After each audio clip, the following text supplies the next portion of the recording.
എപ്പോഴും നമ്മുടെ ആളുകൾ എന്നോട് ചോദിക്കുന്നതാണ് ഈ തെർമോക്കോൾ പെട്ടിയുടെ കാര്യങ്ങളെ.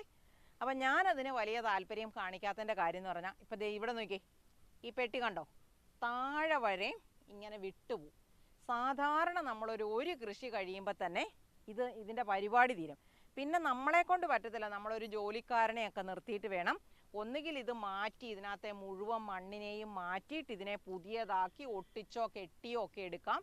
അതല്ലെങ്കിൽ പിന്നെ നമ്മൾ ഇവിടെ പുതിയ പാത്രം കൊണ്ടുവന്ന് വെച്ചിട്ട് ഇതിനകത്തെ മണ്ണ് മുഴുവനും മാറ്റിയിട്ട് ഇവിടെ പുതിയ പാത്രം കൊണ്ടുവന്ന് വെച്ചിട്ട് അതിനകത്തേക്ക് മണ്ണ് നിറച്ചിട്ട് വേണം പുതിയ കൃഷി നമ്മൾ തുടങ്ങാൻ. അങ്ങനെ ഒരു ലാസ്റ്റിംഗ് ഇല്ലാത്തതാണ്. അതേസമയം നമ്മുടെ ഗ്രോ ബാഗ് എന്ന് പറഞ്ഞാൽ ഏറ്റവും കുറഞ്ഞ ഗ്രോ ബാഗ് പോലും ഒരു 2 തവണത്തെ കൃഷിക്കൊക്കെ എങ്കിലും ഉപയോഗിക്കാം. അല്ലാതെ നമ്മൾ ആ പച്ചയും ചുവപ്പും നിറത്തിലുള്ള ഗ്രോ ബാഗുകളൊക്കെയാണ് വാങ്ങിക്കുന്നതെങ്കിൽ കുറേ അധികം നാൾ ഉപയോഗിക്കാനായിട്ട് പറ്റും.